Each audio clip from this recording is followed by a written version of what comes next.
Hello, everyone, and welcome to Top of Mind. My name is Rachel Prophet. My pronouns are she, her. I'm a white woman with long red hair that's down today. I'm wearing a black cowboy hat and my rose colored glasses, a purple shirt, and I'm in a tent at the rodeo grounds right now. So I am joined today by Ann Krupke and a special guest, Taylor Dorward. But Ann, do you want to introduce yourself first? Sure. I'm Ann Krupke. My pronouns are she, her. I'm a senior product marketing manager at Microsoft. I'm a white woman with dark brown hair that's in a bun today. I'm wearing the green sweatshirt, and the green sweatshirt, and I'm in my home office in Seattle. Awesome. And I'm so excited, Taylor, to have you here today. But before we kind of get into what's top of mind for you and kind of why you're here today, do you want to go ahead and give everybody a quick introduction of yourself? Yeah, sure. My name is Taylor Dorward, and I'm a white male. My pronouns are he, him. I'm wearing a black spotted shirt. And I think that's it. Right now, I'm an independent contractor for Power Apps, and I consult on accessibility. And that's a big reason why I'm connected with these lovely ladies, big on accessibility and diversity. So, love to find out what we're going to talk about. Yeah, absolutely. So the way we usually run the show is when we have special guests is we just, really drop the bomb on you and say, so Taylor, what's top of mind for you? Well, right now, I feel like I'm constantly in the state of trying to expand my knowledge as much as I can. And right now, I'm doing Power Apps, Canvas apps, but I'm spending a lot of time on accessibility. And right now, I'm trying to get certified through the International Association of Accessibility Professionals. It's quite a mouthful, and they offer a certification called the CPAC. Have you all heard of that before? I haven't. What is it?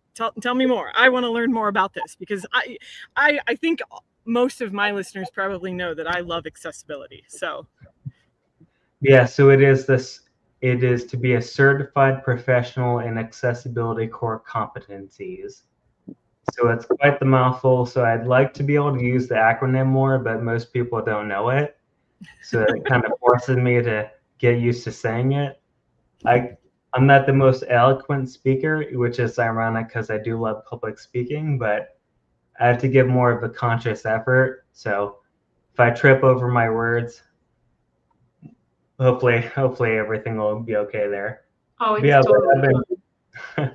I've been studying a lot for that, and it comes with like 130-page reference guide. So there's a lot of information, and the world of accessibility is pretty malleable. So it's always changing. But for the most part, I'm just trying to educate myself on different disabilities and how to make different products and services more accessible to those people.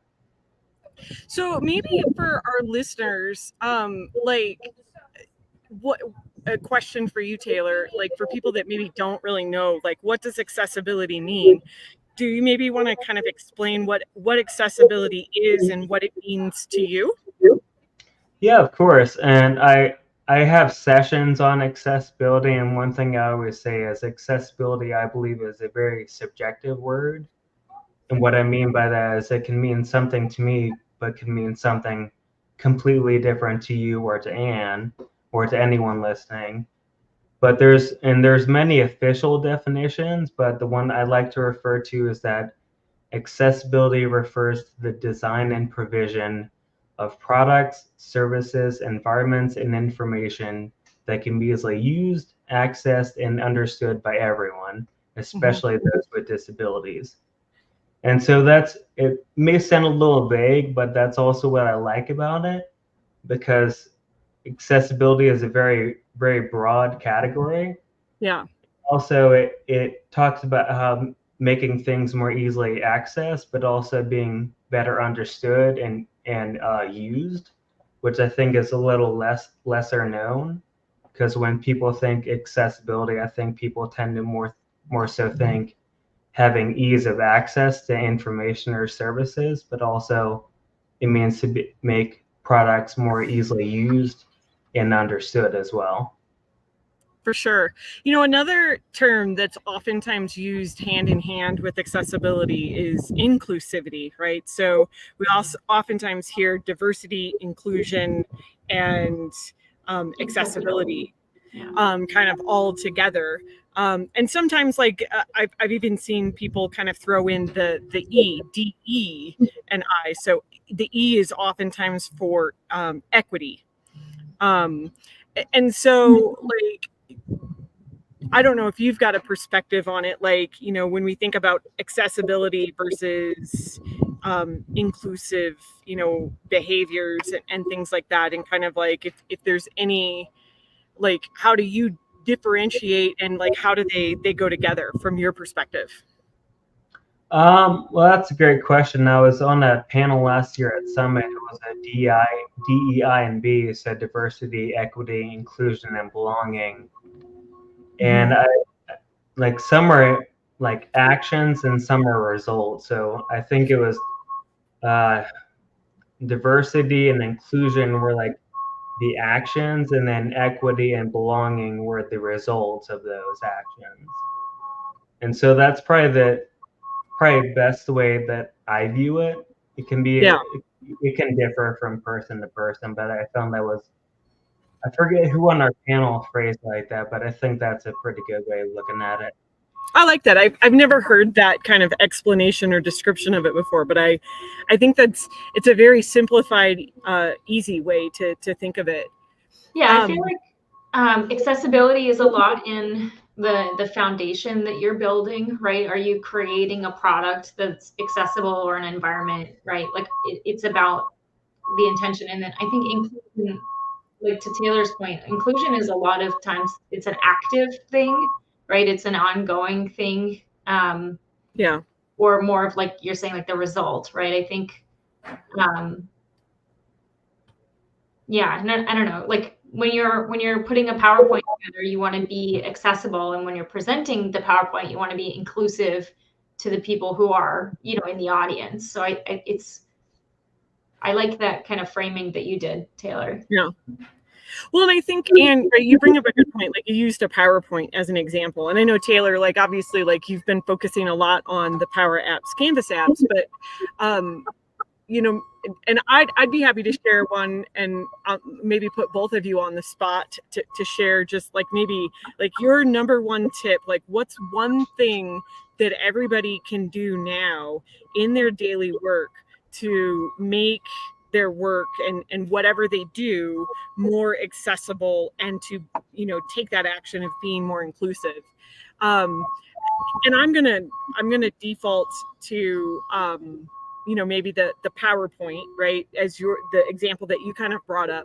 So, like, most of us, right, in the business world likely make PowerPoint presentations on a weekly basis, and like our audience might vary drastically, based on who we're presenting to. But I think, like, the one easy tip that I would tell everybody is use, if you click the review tab in PowerPoint, there is a check accessibility button. And like, that would be my number one tip. And it actually exists across all of the Office apps. You can do it in your emails, you can do it in Word documents, you can do it in PowerPoints, and so on. Is use that button every time you're going to send a document or an email or a PowerPoint to anybody. That's my number one tip. Do you guys have a tip that you want to share? I feel like it's hard to pick one, because there are really many different ones. I think it's great having the accessibility checker, but I actually talk about it in my Power Up session, even though it's not an accessibility session. Most of my sessions at least touch it a little bit. But what I make sure my audience members know is that the accessibility checker is fantastic, but it mostly checks on the UX side and the functionality of your app. So, for instance, if I use the accessibility checker on the Canvas app, it's not going to detect low color contrast or inaccessible fonts. And something very simple like color contrast in your PowerPoints I very often see people neglect that very color contrast. And so I think that could be a very simple one. It's really not that difficult to learn. It's one of the more simple concepts, but it can make a huge difference for a large number of people. Yeah, I'll take it maybe a different tact and think about our product development, how we make our products accessible by default. So I think the demand planning team for Dynamics did a really good job. And when they released the capabilities, they had tutorial videos that they produced. They also wrote documentation on how to do how to set it up and use it, and then they also put wizards into the user interface. So they provided different formats of instructions because I know a lot of people have different ways their brains work and how they best learn information. And then even when it comes down to, the user interface, like wizards to configure something or to do a process for the first time, having those aids so that you can clear the hurdle of being able to use a product. I think that's an accessibility thing as well. And I actually think it's a good example of how accessibility speaks to everybody, right? It matters to everyone, whether you do or don't have a disability. We all think about accessibility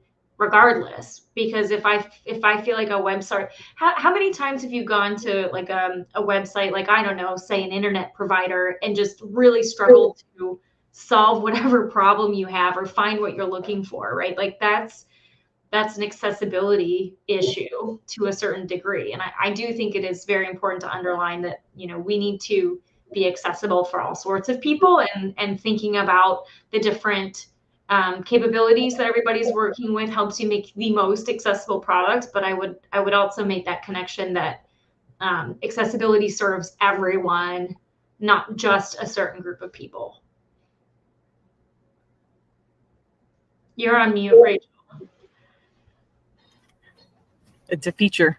Well, it was nice if you would turn it off with the beeping in the background. So. Yeah, sorry. I was like, I'm at the rodeo grounds, so like you never know what's going to happen. You find a quiet place, and then a truck that's backing up shows up with loud. Even if it isn't your first rodeo. Even if it isn't your first rodeo, you just don't know what's going to happen. But, I think what I was going to say is, I'm coming back now from just 2 conferences, and many of you may know, especially if you saw me at these conferences, that I showed up with an accessibility device, actually 2 of them. And depending on the day you saw me, I might have even had 3.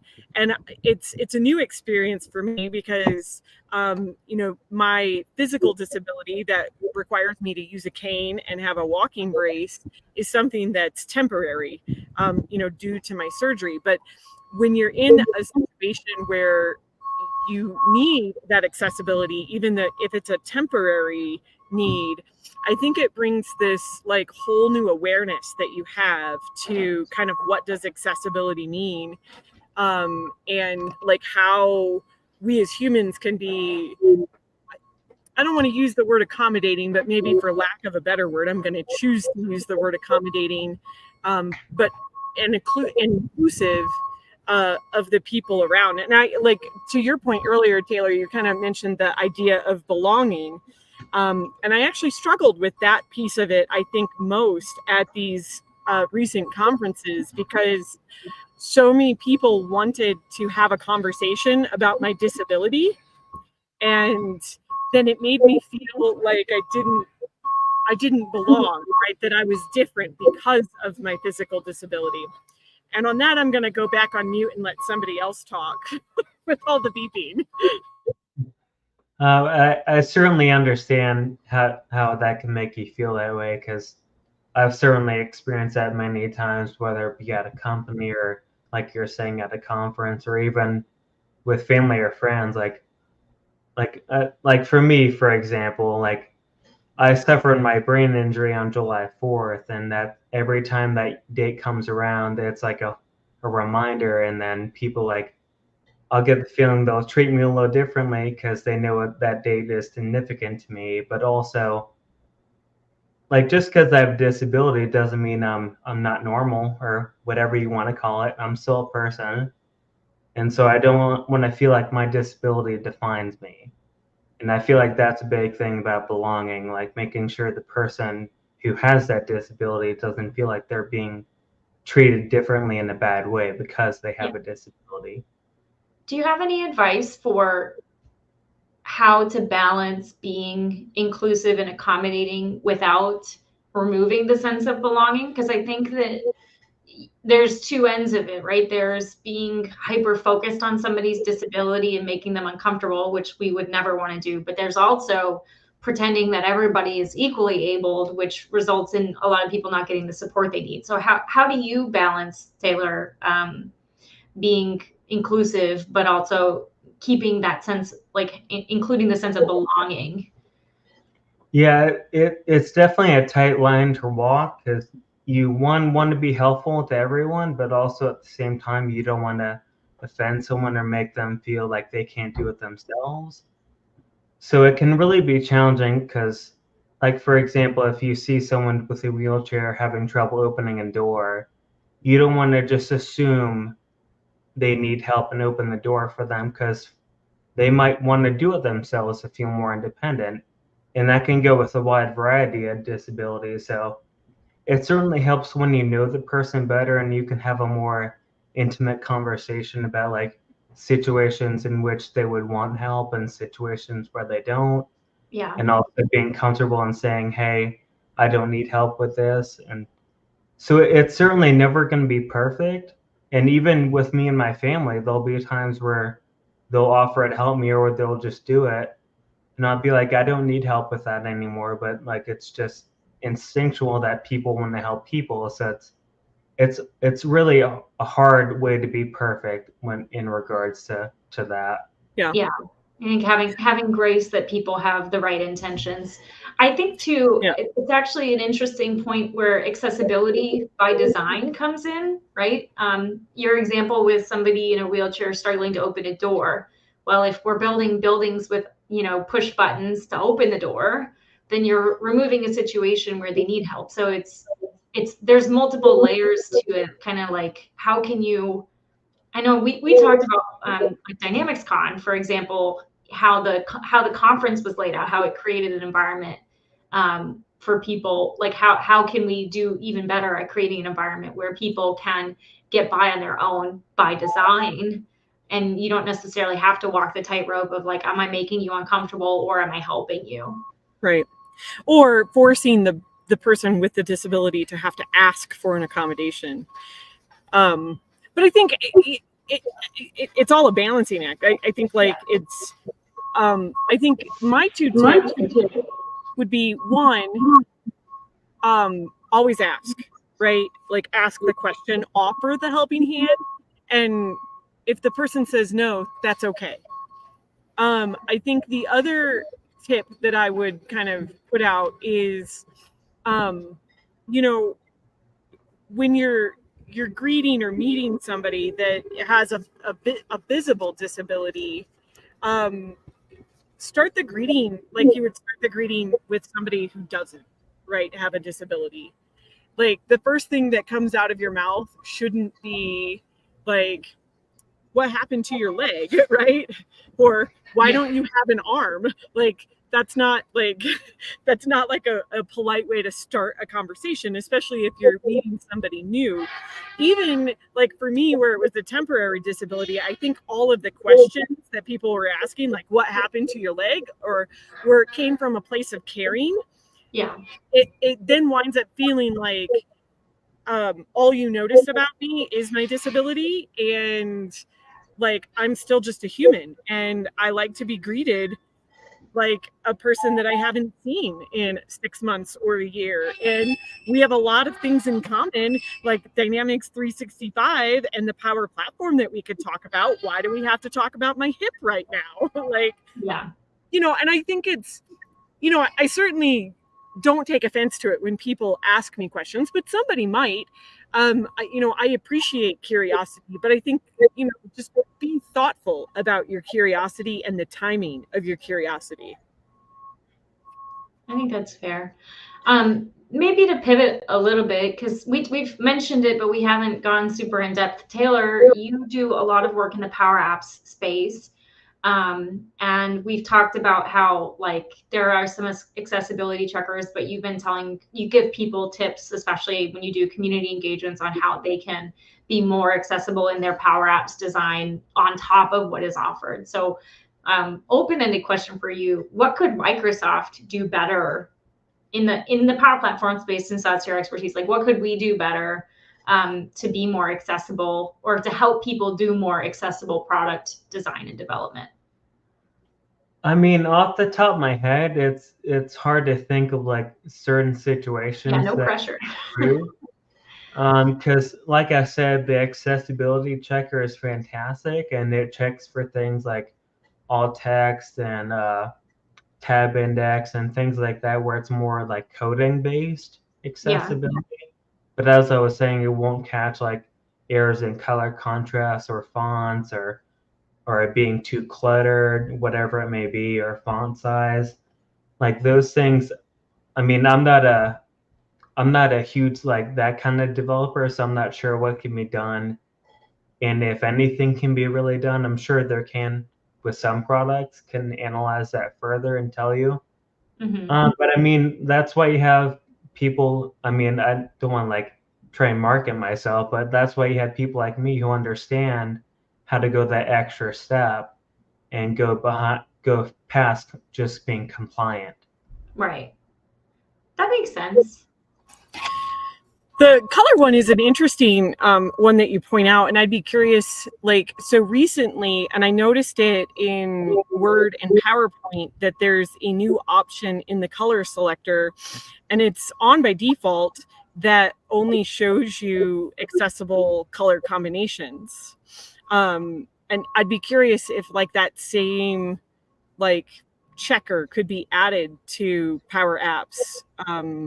Like when you're selecting colors of buttons and backgrounds and things like that, like if that color checker could be added in.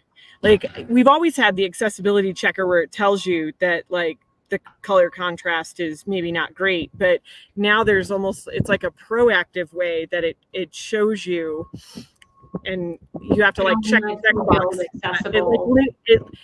Yeah, so that you don't choose the bad color to start with, that you only have the accessible color combinations to start with. But I mean, something like that would be super interesting. I even like the idea of like, so you mentioned one like screens being too cluttered. I'd be curious if you could do something with like AI where you almost build a model where you like could say like, this is a good clean screen and this is a cluttered busy screen, and you could give a screen like a score, if you will, to kind of say like, hey, this screen has too many buttons, fields, columns, whatever it might be, and like a way to kind of identify when you like how much is too much, right? And I think it depends obviously on a lot of factors, like your device and like the type of user and so on. But it'd be interesting to kind of explore if there'd be a way to like use AI to kind of do a visual look at a screen like that and come up with tips. You know, Taylor, have you tried at all the like using Copilot to build a Power App? Like you just described what you want, and then it builds the data structure and it builds the first round of the interface. Like, and have you noticed if what Copilot builds is meeting accessibility guidelines? I know, like you said, it's subjective, but have you done any work with that and noticed, you know, how the results look?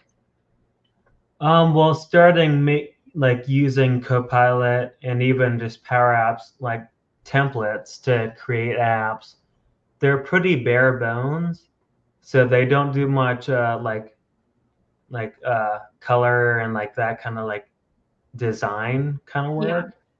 But I actually did give a session at DynamicsCon Live about using AI and accessibility, and they talked about how you can utilize Copilot to help you construct data models and help kind of tweak your power-ups to make them, maybe not to make them more accessible, but make the experience of developing those applications more accessible. For sure. I do feel like it's something that we've touched on in previous top of minds that we've done, but like Copilot itself is a new big tool in accessibility in general, right? You're letting people skip learning things like how to do professional code, right? Just the ability to use natural language to achieve an outcome that you couldn't have done before without having, this whole extra stack of skill set. I think is super interesting. Yeah, certainly one of the points I touched on was having more attainable jobs. Yeah. And that's a huge thing because, I mean, for me personally, it took me quite a long time to learn Canvas apps, and I devoted that much time because I did enjoy it and I still do.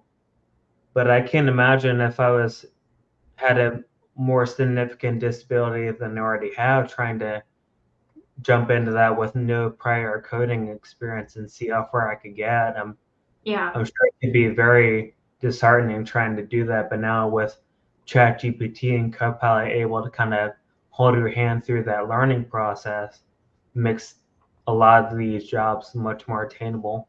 Which is funny because from the ERP side, we look at Power as one of the easier tools to learn compared to, there is a big barrier to getting a job in the ERP consulting space because it's so complex, and it, like, traditionally partners are looking for this, laundry list of certifications or experience or knowledge. And I think it's a challenge we see as well. Like, our industry is growing. That's exciting. Our product is doing really well and more people want it, but we need to be able to bring more people in as consultants to deliver the implementations. And the bar for entry is pretty high, to be honest, or it feels like it is sometimes. And how can we, like, on the ERP side as well, I think making the industry itself more accessible, making our products, like whether it's configuration or using the product, like making them more accessible would be a game changer on our side completely.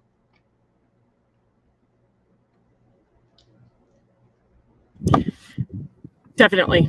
I agree. This has sparked me, this conversation, to like maybe think about like what are some cool Copilot prompts that we could use like when building apps, like to specifically like ask it specific questions to help make your apps more accessible. And I'll need to think on it and maybe try it a little bit. And I'd love to maybe experiment, and we can maybe follow up with a couple of I feel like rewriting instructions with Copilot, like you can write instructions on how to do something in the product you're building and then put it into Copilot and say, how do I make this instruction better so that anybody could understand it? Like, that might be one way. We should do a project. Yeah, I think that would be interesting because, like, obviously the instructions are one aspect, the visual aspect of it is another. But I'd be curious to maybe experiment and play around with it and see like what else. I feel a blog post coming on. Taylor, I did want to, before we wrap up, I wanted to open it up if you wanted to talk about diverse minds, because you and I had talked about it a little bit before. So, if you want to put a plug out, would love to have you just talk about what it is you're doing with that. Yeah, absolutely. So Diverse Minds is a community group I had the idea of starting, I think, almost a year ago, but only started getting it started, I think, a few months ago, maybe a little bit longer. But the idea is to have a group where professionals working with disabilities can learn from one another, share struggles, and get advice from each other, and maybe even help each other attain their personal and professional goals. And it's kind of just a place where people can get together and realize they're not alone, and they may share their experiences with other people, but like no disability is the same. Even if you have two people with a visual impairment or two people with hearing impairment, they're not going to be the same. So and something that may help me, I may talk about it, and Rachel or you might find out that it helps you as well. And so I feel like there's a lot of different ways this group can help members, and I'm really excited to see where it goes. And we're hoping to meet for the first time, I believe, July 2nd.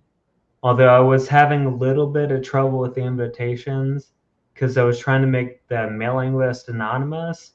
Oh, yeah. So that was creating some issues. I had to send it to myself, then forward it, and then put the group in the BCC line. And I'm not entirely sure how well that worked out. Maybe Rachel can take a look at it and let me know what she thinks. But yeah, I'm really excited for it. It's, as I expected, not many people so far are that interested in participating, which I understand. Not many people are very comfortable discussing their disabilities with others. But I'm always trying to encourage people to be more open about it, because I've learned over the years of me having a disability that people love to help. Yeah. And so there's really nothing wrong with sharing. I understand if you'd rather play it close to the chest, but there's really nothing you should be embarrassed about. It makes you who you are. And so you shouldn't feel like you need to hide it. So I think that's a great note to wrap on. I'll ask Taylor, you can put the sign up form on the LinkedIn post where we're going live, so that if anybody who watches this does want to sign up, they can fill out the form.